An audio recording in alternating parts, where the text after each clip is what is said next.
This is Ray Varner, class of 2010, at Randolph-Macon College in the McGraw-Page Library on July 28th, 2011, with the Living Legacies Oral History Project, in particular the Women of Randolph-Macon Oral History Project.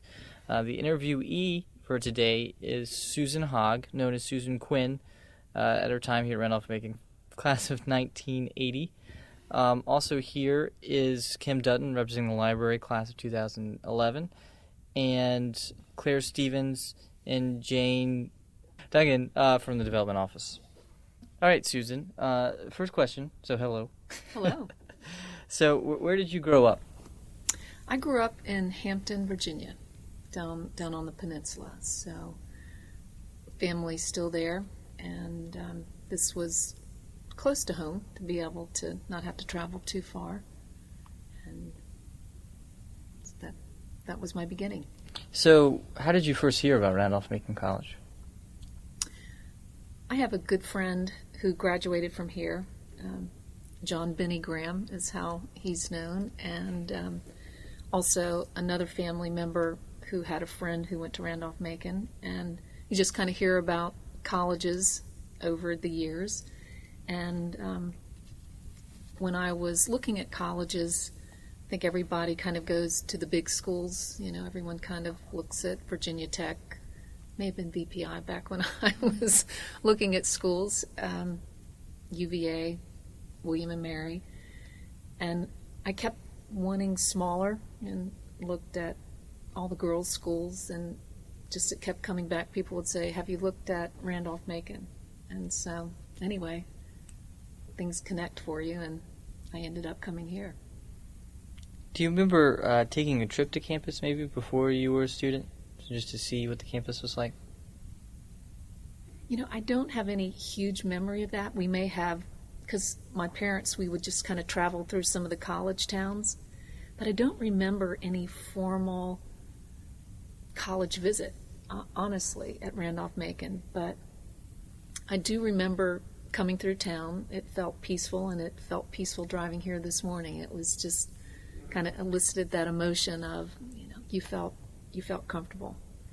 And for me, it was, I was looking for small, I was looking for liberal arts, I was looking for co-ed, and, you know, at the time there just weren't that many small liberal arts co-ed schools that piqued my interest. So it's where I landed, and I certainly never regretted it, not for a moment.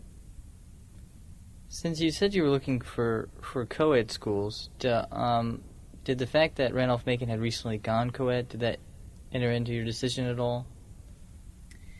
You know, it wasn't as if I thought we were blazing a new trail and, you know, it was all just women for the first time, or we were amongst the first graduates. That really didn't enter into my mind. It was more of, it would be a co-educational environment. I have all brothers, grew up with all boys, and when I would go to the girls' schools, I actually did visit Sweetbriar, and I looked at some of the other all-girls schools, and it was just a lot of estrogen going on for me. So I thought maybe it would probably be better to hang out where it was more of a comfortable environment. And yeah, I never really thought about it, honestly, that we were amongst the first. And I think that was kind of a good thing. I haven't ever been afraid to be amongst the first to do things. Do you remember arriving on campus as a freshman? I do. So can you tell us about that? Well, you know, I distinctly remember before that getting my roommate assignment, and Mary Lynn Reed from Washington, D.C., and we had a phone conversation beforehand. Her father was an attorney, my father was an attorney. She had one brother, I had three brothers, and, you know, it was just growing up with all boys. I'd never had a roommate. You know, the one girl certainly got her own room, and, you know, you just kind of wonder, wow, what's it going to be like to move in with someone? And she was there, you know, our families met, and we were in New Dorm. I guess it's named now, but at the time it was New Dorm, waiting for a gift from someone. And it was wonderful. She made me feel at home, and we actually roomed together the whole time I was at Randolph-Macon. So move-in was calm, and I felt like I had arrived at the right place. They had lots of wonderful orientations. At the time, we could drink. It was all legal back then. And, there were mixers and various things on campus, and you just quickly acclimated and I found where I was comfortable. And, I was really interested in actually going to school. I was really interested in studying. I would call it a contemplative time in my life. And my father was actually running for Congress at the time. And so this was 1976. And so November of that year, he actually lost by less than 1,000 votes. And it was a difficult time for my family, for me, and I was able to just get into my own little world here. And I think about that every time I come back to Randolph-Macon, that it was a peaceful time for me at a time that I needed that.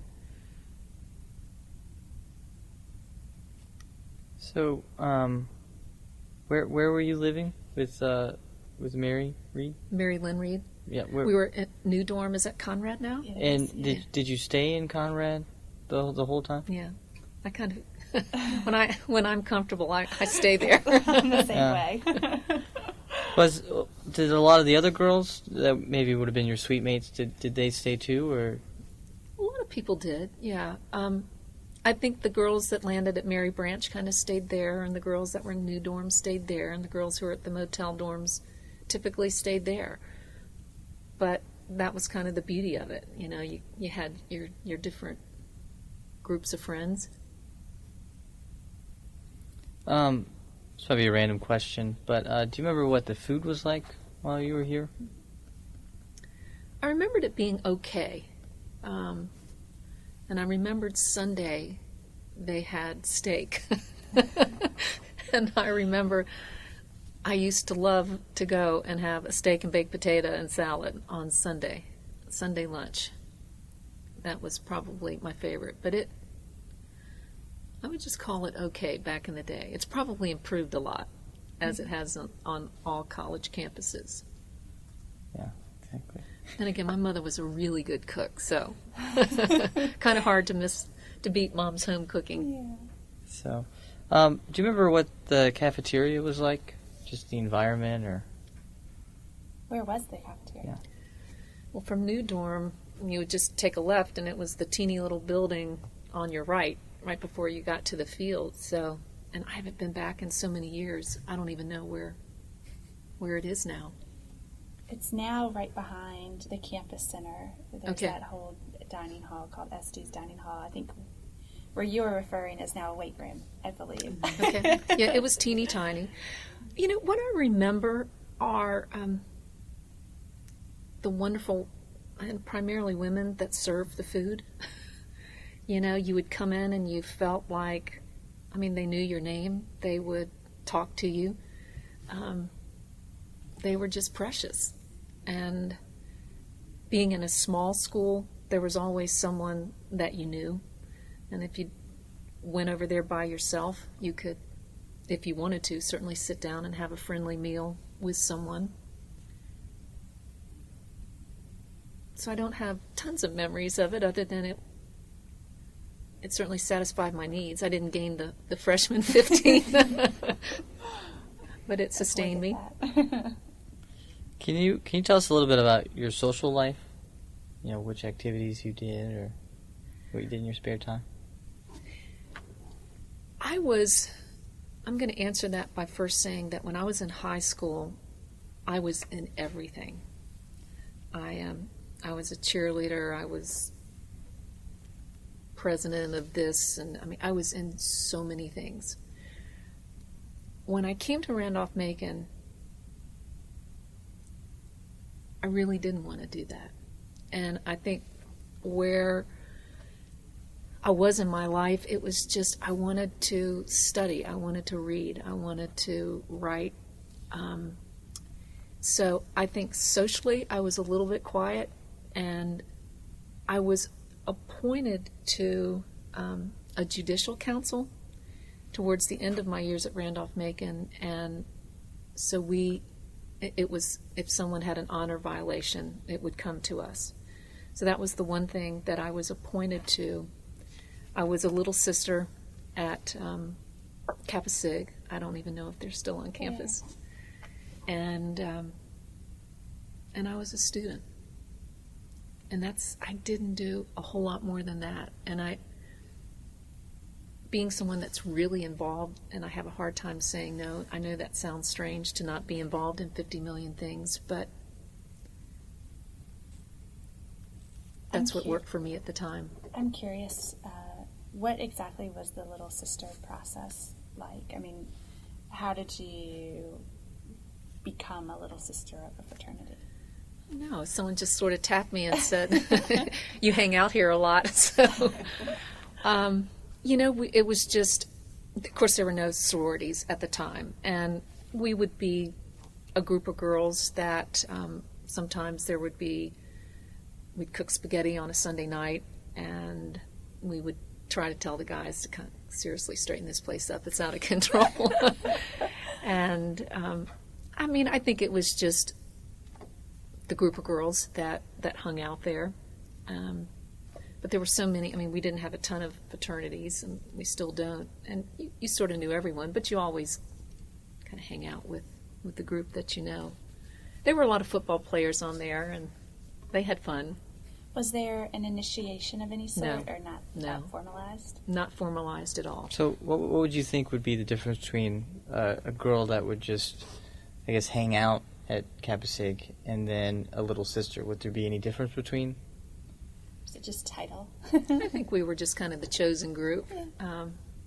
But everyone was welcome. I'm sure there were cliques back then, but it was, for me, my memory is a very warm campus. I was a Kappa Sig little sister, but if I wanted to go over to Lambda Chi, I felt very comfortable at Lambda Chi. And, some at KA, I never felt like I was pushed over to one side and I wasn't able to interact with others. So we're really interested in kind of what the Little Sisters, what the role, because there have always been, women hanging out in fraternities, but just this idea of a different group. So what did you get out of being a little sister that you probably wouldn't have had you not been a little sister? Well, being a little sister meant that I had some rights to be a part of that fraternity. And so there was a connection to that. And you were interested in the group. You followed them. And as I recall, there were a ton of football players. And so we were obviously very supportive of the team. And I guess in today's world, it's like it was our club. And, that before you would really go anywhere else, you would either begin there or end there. And it was the comfortable place. Would you say that most of your friends were members, were little sisters, or?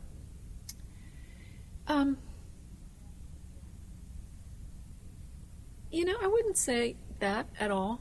I had a wide group of friends. There were a few that were little sisters, but Mary Lynn was not. She was certainly one of my best friends, and she was not a little sister. I also had really good friends at Lambda Chi, and I don't even remember if they had little sisters. Yeah, some of the fraternities did and some didn't. So I don't remember them having it, but I spent probably equal amount of time with both of those, and dated at the time my husband, who was at Richmond. So he he felt very comfortable coming back and forth to those fraternities. I know there was, I guess it's a good point to talk about that now, is the visitation policies. So when you were on campus, were there still, imagine there were still visitation policies? There were. I don't think anybody monitored it too much. But, I guess I remember it more my freshman year. There were, guys couldn't come in at certain times, and there were hall phones, phones in the room, and I lived up on the third floor most of my time at Randolph-Macon. First floor my first year, and then we were on the third floor the rest of the time. But I don't remember having to check in with anyone, honestly. Mm-hmm. If they did, I went to another door, I guess. So what would you do with your boyfriend at the time, right? So if he were to stay, would you because we've heard other stories of where if someone had a boyfriend and they came into town, then they would just the fraternity houses would house them. Or Absolutely. Is that something that you did too? Or? Absolutely. And I spent a lot of time. He went to University of Richmond, so we were only 30 minutes away.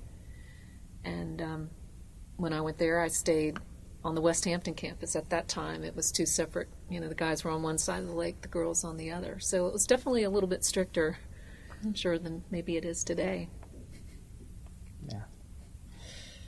Yeah. So you mentioned that you were part of the judicial board.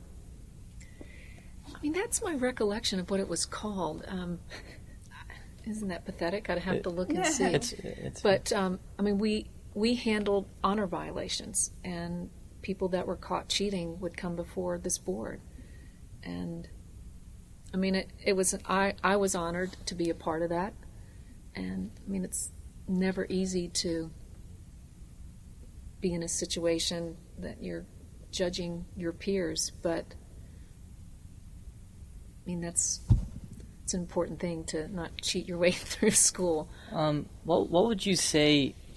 So when students would get in trouble, and I guess they would send to it, was it normally a cheating violation, or was it? I think there was a behavioral. If it was somebody rowdy at a fraternity party, that was one group, but this was for honor violations.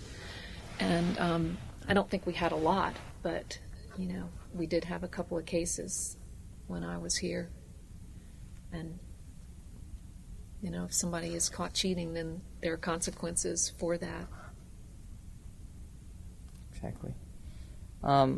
So do you remember the big, I guess, social events of the year? What would you say were some of the bigger ones? Well, the Camptown races shouldn't have been the first thing I said. I have really fond memories of that, and we would be out on the quad between the new dorms, the guy and the girl dorms in Mary Branch, and the bluegrass music and the kegs of beer and the blankets out on the grass and people dancing and eating. And it was fun. It was great fun. Certainly the Hampden-Sydney rivalry, and we had blood drives and probably all the things that still take place now. And would you travel to Hampden-Sydney for the away games? Oh yeah. So wherever it was, if it was here, we'd enjoy it here, or we'd all caravan and head to Hampden-Sydney. So definitely have great memories of that. Certainly just our own football games. They were small and fun. We didn't do the tailgate that I think now take place here and at so many schools, which that's a great way to socialize and see people. But we did our own version of it, and those are the main things. When you went to football games as a woman, did you normally dress up for them, or what was? Yeah. Do you remember doing that? Dressed up, I would say yes. I think everyone dressed up a little bit more back then. Okay, so it wasn't, you didn't wear jerseys or anything like that, I imagine. No. I don't recall that. Yeah, exactly. So, Camptown races, there were no actual races by That's the correct. time that, all right, just making sure. So I guess when you came in as a freshman was in '76. Yes. So, but at that time they didn't have races either, I guess. I don't remember. I never Okay. went to a race. You never went to. Okay.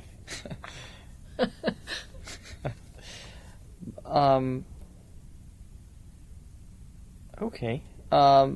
So you talked a little bit earlier about your close friendship with your roommate with Mary Reed. Were there? Oh, sorry. Yeah, she's got a double name, Mary Mary- Lynn. Oh, sorry. I keep. That's okay.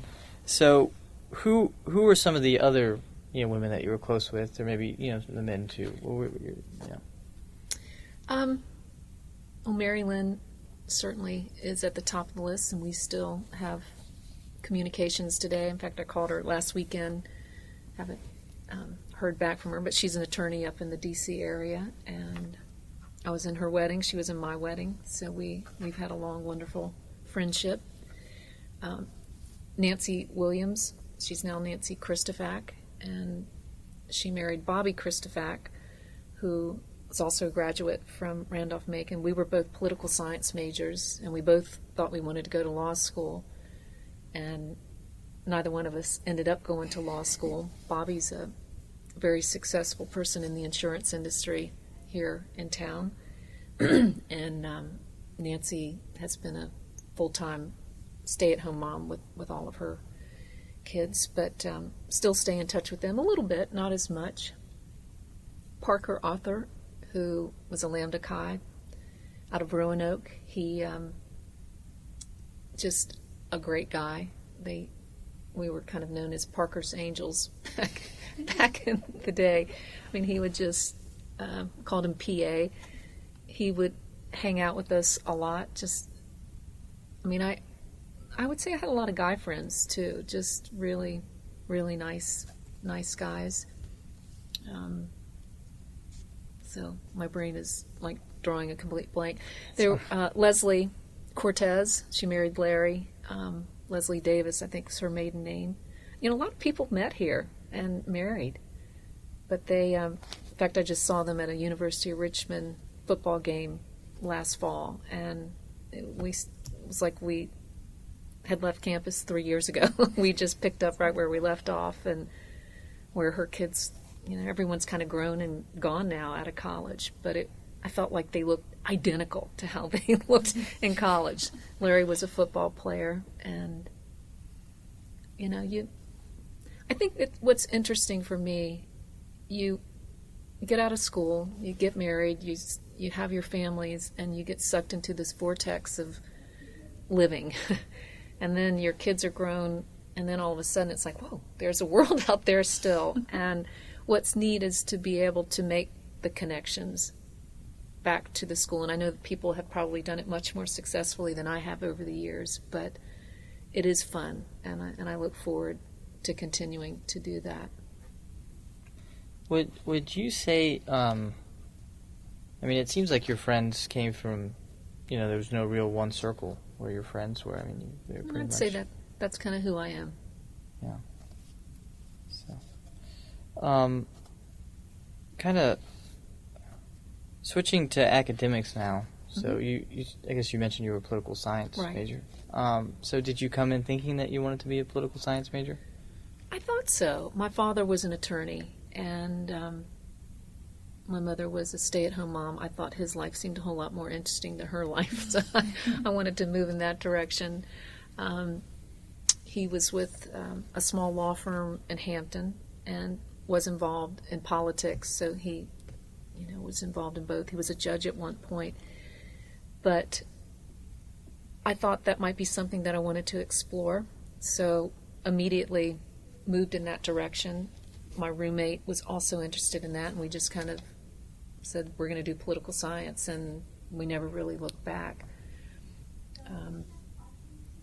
I would say, can't remember if it was after my sophomore or junior year, I did an internship at a law firm and decided that maybe that isn't what I wanted to do. And to this day, internships are really important. My firm, I believe in them. We've had interns every single year since my company has been in existence. I feel like it's a gift to be able to just open the door a little bit to young people. I mean, because what you kind of think a profession might be, and obviously it's going to vary from firm to firm, but I do think that's one thing that I give back because someone gave me that opportunity. Yeah. Do you remember if you had an advisor? Or... Dr. Davis was my advisor, as I recall. And I mean, at that time it was Dr. Kuntz and Dr. Unger, Dr. Davis. I think they were the only three. Political science. And I know Kuntz and Unger are deceased. I've seen various communications on that. I don't know about Dr. Davis. I'm not sure either. But yes, so I did have an advisor, and I think they guided me well. You know, they were certainly supportive. You know, I felt at home in that department. Remember doing not so well on one test, and I answered, you know, because so much of it is writing. Aren't too many true false in political science. Mm-hmm. And I had, of course, some of it was the lecture, and I did fine on that. And then there were a couple of books that needed to be read, and I chose incorrectly. I only read one of the two, but I still answered like 3 pages on. And Earl Kuntz actually gave me credit for it and said, basically, nice work.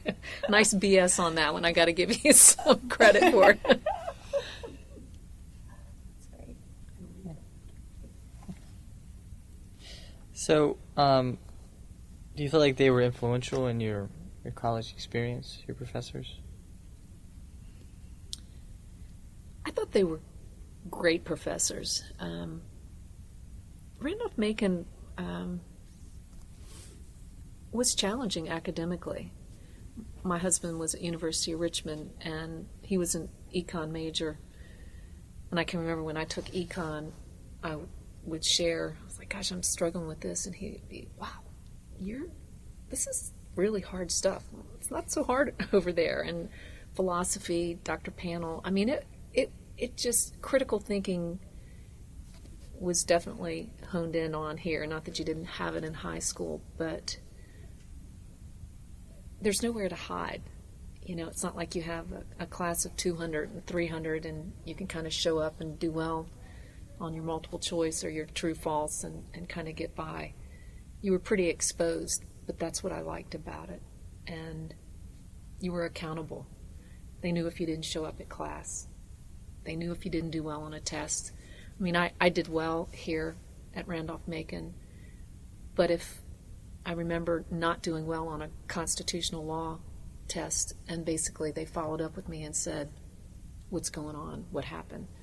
And just, you know, they knew my past performance and a dip that didn't seem normal, and, you know, you had somebody followed up with you. I mean, that's Randolph-Macon. So, were there any other personalities or anything on campus that you felt like were important to you or just really helped you along? Or even some of the other professors that you might not have mentioned either? I loved my English professors. You know, I feel like and I do a fair amount of writing. I certainly do a lot of editing in my profession now. I'd love to continue taking classes, actually, and continue to write well, but the English department was very strong, and I enjoyed that a lot. I took Latin. I loved that classics department, and they did some interesting things. I mean, there wasn't a class here that I didn't enjoy. I think the professors, even if it was a subject that may not have been the most interesting, just in the small environment, and maybe that's just a prerequisite to being in a small school, that you make it interesting and fun. I loved colloquy, the January term. I mean, you had 1 month to just absolutely zero in on whatever subject you took. And it's just such a perfect thing in the cold month of January, just coming back from the holidays. And it was just such a neat time. I loved it. And which is the one that you remember the most? Well, I remember doing independent study. I was a legislative assistant for Delegate Stanley Walker, I think. Maybe he was a senator. And I would drive every day to the Capitol. And then I had to write about my experience. So that wasn't a class, but, I went and talked to the professors and said, this is something, I'd like to do. Is this an option? And so they encouraged independent study. I definitely remember that. I remember taking a class on India, and that really opened my eyes to that country. And to this day, I think about that class when I hear about India, and there were so many ways to, if that was some people come and they want to play, but I treasure that's kind of where I was in my life, because I came here and I studied, and I could have gone to law school, but there was a fork in the road and I went in another direction, and I've never really looked back on that. So what did you do after graduation? Well, I got married shortly after graduation, and I started school. I have a late birthday. I have a December birthday, and so I had 2 older brothers, 1 younger brother, and I wanted to do what they were doing. So my mother put me in private school so that I could start. I guess I was 4 years old, and I turned 5 that December. So I wanted to go to school, and so I was young for my class to begin with, and then I was 17 when I arrived on campus in 1976, starting school. And I finished a semester early. So I finished my last exam when I was 20 years old, and I turned 21 the next week, December 11th. And now I can't remember the question. What was I babbling about? So can you answer why you graduated early, though? Well, my husband was a year older, and he had engaged. We were engaged, and so it was. That's where I was going with that. So we had an April wedding. And I was like, okay, finish up. Yeah. And so I finished a semester early. So I actually finished December of 79, but graduated class of 80. Mm-hmm. So you were basically just going on what you did. Yeah, so after school, he was living in Salisbury, Maryland, and I moved, obviously, to Salisbury after school. And there weren't a whole lot of jobs in Salisbury, Maryland, but I did get a job. There was a radiation therapy unit being built at Peninsula General Hospital on the Eastern Shore. And they had brought in a professional fundraiser, and I landed a job assisting him with marketing, PR. I'd be in touch with the media all the time, but I did that for a year. And that was really what started my career, just having that on my resume. But didn't stay there long. I remember we were there a year, and I looked at my husband and I said, either I'm going to move back to Richmond and find a job, or you can go back to Richmond and find a job, but I'm out of this town. And so he found a job. He said, I'll go first, and he found a job. And then so in 81 we moved to Richmond, and we've been in Richmond ever since. And what have you been doing since then? I know right now you're in. Well, I started, when we came back to Richmond, I joined Central Fidelity Bank. And that's now, through many mergers, it's Wells Fargo now. And I was in the marketing department, and I headed up retail products. So I was a manager in the retail products, and had really some of the greatest minds in marketing at the time. We I had a crash course. I kind of had an MBA in marketing working for these slave drivers. And so I was there from 81 until 85 when my daughter was born. And I quit when she was born. Just, I knew I couldn't put in the hours that they were demanding. And I started my own company of one. And I did a lot of writing and producing a publication that I had pretty much started at Central Fidelity. It was, we had consolidated all the little marketing brochures into one book called The Bank Book. And I had done some of the research on it and focus groups on it and wrote and produced the first one and then left to have my daughter. And in conversations with them, they said, would you have any interest in doing that, freelance? And I said, yeah, I would. So I formed a company and bought a computer and set up a desk on the lower floor of our home at the time and would put the baby in the crib and run down and write and pick the baby up. And anyway, that was the start of my business. And that business now is Circle S Studio. And we have a team of 11 people. And we have national clients. And, it started with literally a little computer in the basement of our house. Do you still have that computer? I don't. I should have kept it. Yeah.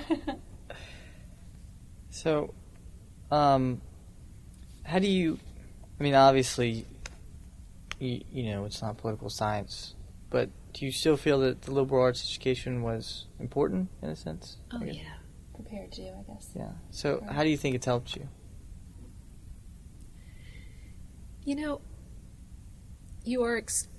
You can be exposed to really any subject matter in a liberal arts education.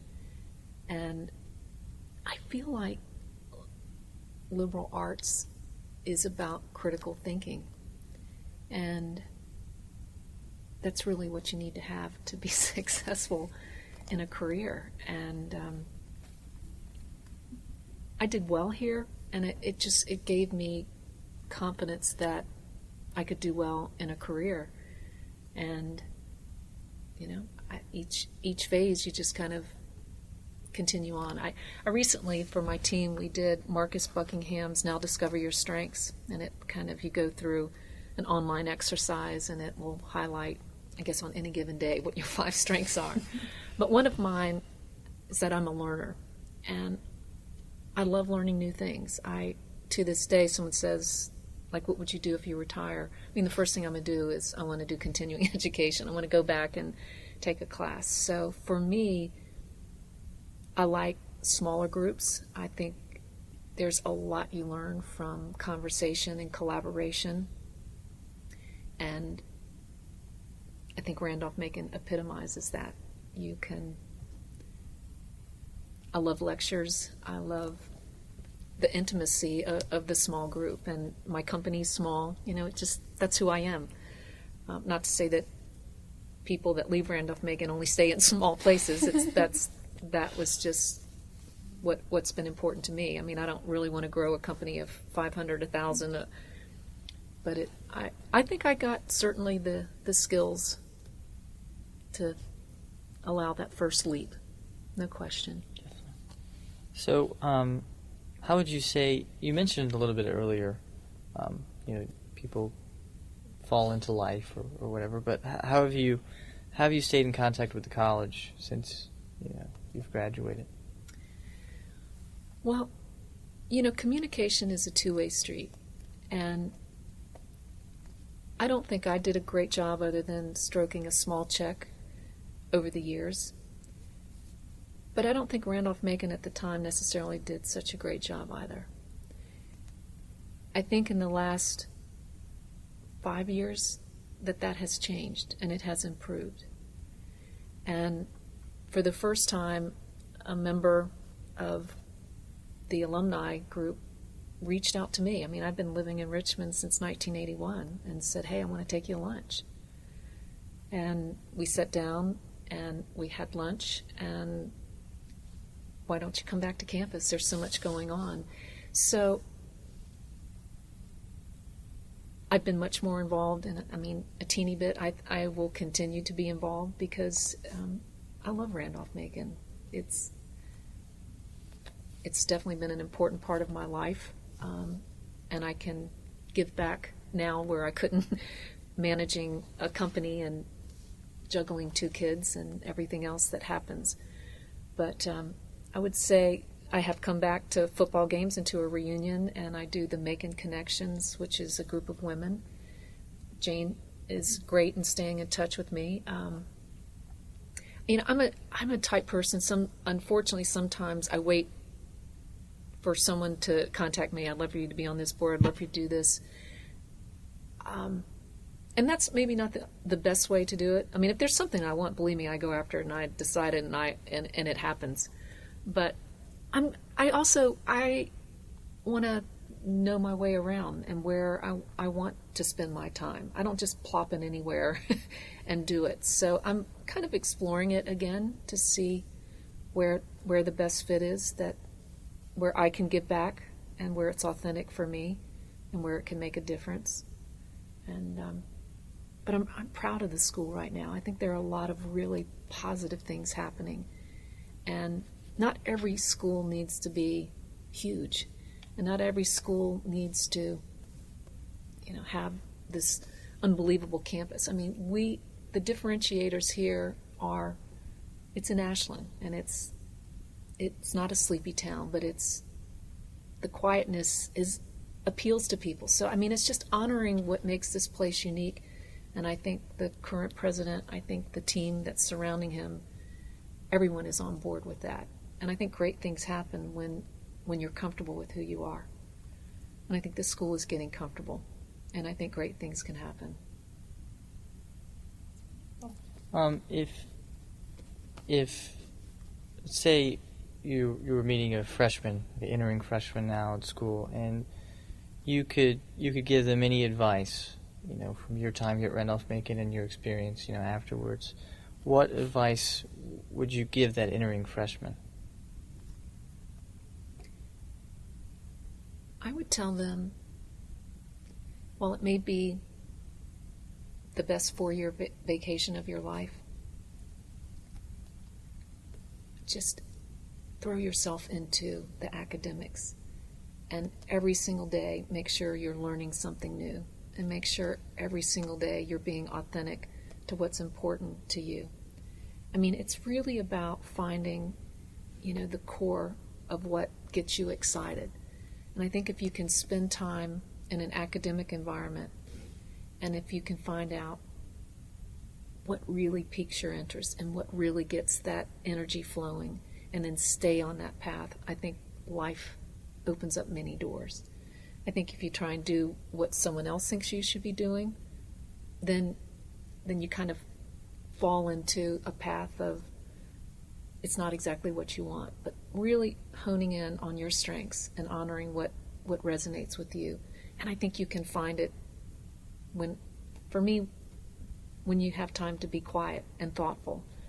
And that's what Randolph-Macon did for me. Is there anything else that maybe we haven't touched on that, you know, was an important part of your experience that you feel like needs to be said? Or I'm proud to be a graduate of Randolph-Macon. I really am. Thank you. Yeah. This is totally wonderful.